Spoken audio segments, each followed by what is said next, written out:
हम थॉमसन के atomic model की बात करते हैं तो इसको हम पुडिंग मॉडल या वाटरमेलन मॉडल कहते हैं। क्यों? इसने बोला बेटा गोल एक स्ट्रक्चर है, नेगेटिव पार्टिकल्स इलेक्ट्रॉन्स उसके अंदर इम्बेडेड है, जैसे कि बीज पड़ा होता है, ठीक है। लेकिन बेटा ये आगे स्टेबिलिटी को तो कई सारे जवाब नहीं दे पाया। क्यों? इसने बोला कि भैया सब जगह एटम इलेक्ट्रॉन पड़े हुए हैं, क्या ऐसे ही पड़े हुए हैं?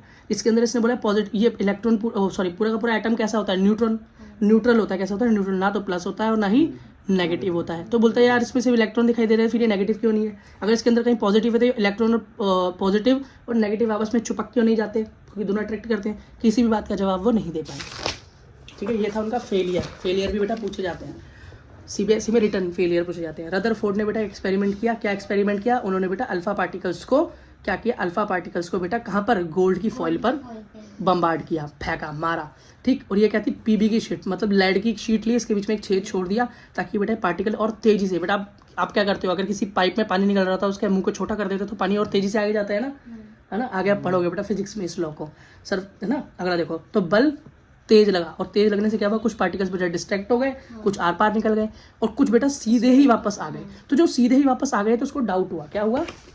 डाउट हुआ कि भैया बीच, अगर एटम के अंदर ज्यादातर जगह खाली थी तो ये वापस कहाँ से आ गए? टकराकर किससे वापस आ रहे हैं? किससे टकराकर वापस आ रहे हैं? ये उसका सवाल था। ये देखो जरा एक्सपेरिमेंट को दिखा देता हूँ।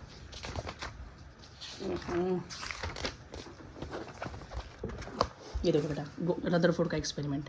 तो यहाँ से सोर्स से बेटा रेज गई, अल्फा पार्टिकल्स गए और लेड की प्लेट से होते हुए ताकि स्पीड बढ़े और गोल्ड पर पड़े। अब पड़े तो बेटा कुछ तो बाहर निकल गए, कुछ थोड़े से स्किड हो गए, मतलब जगह बदली, और कुछ बेटा बिल्कुल टकरा कर वापस आ गए। यहाँ पर इतनी अच्छी क्लैरिटी नहीं है इस स्ट्रक्चर के अंदर भी, देखो थोड़ा दिखा रखा है, लेकिन बाकी तो आप समझ चुके हो, ठीक है। तो ये देखो ना, तो बेटा बीच में उसको पता चला कि बीच में एक सॉलिड स्ट्रक्चर है जिसकी वजह से वो टकरा कर वापस आ रहे हैं। और टकरा कर छुपक क्यों नहीं रहा, वापस ही क्यों आ रहा है? क्योंकि मैंने बोला ना कि अल्फा पार्टिकल वो होता है जिसमें से इलेक्ट्रॉन निकाल देते हैं। जब इलेक्ट्रॉन ही निकल गया उसके अंदर तो प्रोटॉन और न्यूट्रॉन ही तो बचा। प्रोटॉन क्या होता है? पॉजिटिव न्यूट्रॉन पे कोई चार्ज ही नहीं होता। तो जब पॉजिटिव और पॉजिटिव टकराएंगे तो चुकेंगे या दूर जाएंगे? तो दूर जाके बिल्कुल उसको बाहर भगा दिया।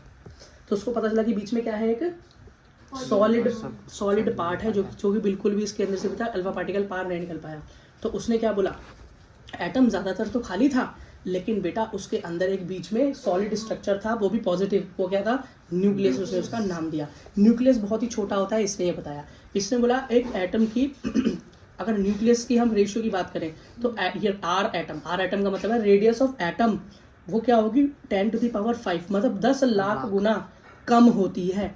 मतलब मान लो एक इलेक्ट्रॉन है, एक एटम है, तो एटम के जो अंदर जो न्यूक्लियस है वो कितना बड़ा होगा? वो बेटा उसकी रेडियस से, मान लो इसकी रेडियस है 1 करोड़ सेंटीमीटर, तो बेटा ये हमारा न्यूक्लियस होगा, ये इसकी रेडियस सिर्फ कितनी होगी? इससे 5, मतलब कितनी? 10⁵ का मतलब 1 लाख गुना छोटी होगी। कितनी? 1 लाख। हाँ, ये रेशियो ध्यान रखना, बहुत ज़्यादा इंपॉर्टेंट तो नहीं, बस पता होना चाहिए भैया न्यूक्लियस बहुत ज़्यादा छोटा है, ठीक। अगला देखो, number of alpha particle deflected angle. ये बोला किस एंगल पे डिफ्लेक्ट हुए? ये एंगल बताया कि भैया थीटा एंगल था। और फाइंड आउट कैसे हुआ? Theta is directly proportional to, ये प्रोपोर्शनलिटी के साइन है, मैंने पिछली क्लास में बताया था, 1/sin⁡θ/2 जितने पार्टिकल उतना n का नंबर। ये यहाँ से कोई न्यूमेरिकल आता है? नहीं आता जी, बस समझाने के लिए आपको बताया, आप समझ लो। sin⁡θ/2 याद करना है कोई ना, वैसे इतना ज़्यादा इंपॉर्टेंट नहीं है, ठीक है। अच्छा, अब भाई रदरफोर्ड ने एटॉमिक मॉडल दिया आपने, उसने खुद बताया, क्या दिखाया कि देखो बेटा एक तो न्यूक्लियस है और न्यूक्लियस के चारों तरफ इलेक्ट्रॉन क्या कर रहा है? ऑर्बिट्स के अंदर, क्या ऑर्बिट्स के अंदर सन के अराउंड क्या करती है? अर्थ मूव करती है। लेकिन बेटा हमारी ऑर्बिटल गोल नहीं है, इलेप्टिकल ऑर्बिटल है, अंडे की शेप है थोड़ी सी, है ना, पूरी तरह से गोल नहीं है। लेकिन यहाँ पर क्या है? सर्कुलर ऑर्बिटल के अंदर मूव करती है। और एक सेंट्रीपिटल फोर्स लगता है। एक सेंट्रीपिटल फोर्स, जैसे मान लो तुम बीच में खड़े हो, तुम एक हाथ में धागा बांध के लट्टू घुमा रहे हो, तो बेटा वो फोर्स किस तरफ लगती है? वो जो पत्थर है वो फोर्स जा कहाँ किस तरफ ही है? आपकी तरफ ही तो आ रहा होता है वो। जब आप उसे घुमाते हो तो आपकी तरफ ही तो आता होता है, ठीक है। लेकिन जब उसको तेज घुमाने लगते हो तो सेंट्रीफ्यूगल फोर्स हो जाता है, मतलब सेंटर से दूसरी तरफ भागता है, दूसरी तरफ। लेकिन यहाँ पर कैसा फोर्स है? सेंट्रीपिटल, मतलब सेंटर की तरफ। तो लोगों ने सवाल उठाया कि अगर सेंटर की तरफ एक फोर्स लग रहा है और इलेक्ट्रॉन उस फोर्स की वजह से यहाँ मूव करते हैं, तो इलेक्ट्रॉन तो नेगेटिव है, और आपने बताया कि भैया न्यूक्लियस जो है पॉजिटिव है, तो वो उस पॉजिटिव और नेगेटिव आपस में चिपक क्यों नहीं जाते? अट्रैक्ट होकर चिपक क्यों नहीं जाते? और ऐसा होता तो एटम खुद ही खत्म हो जाता, सारे इलेक्ट्रॉन से चिपक जाते, एटम खत्म हो जाता। तो ऐसा तो होता नहीं है। तो बेटा इस चीज़ का जवाब वो नहीं दे पाया। इस चीज़ के जवाब के लिए बेटा उसने एक एक थ्योरी बनाई हाइड्रोजन के एटम पर। किस पे?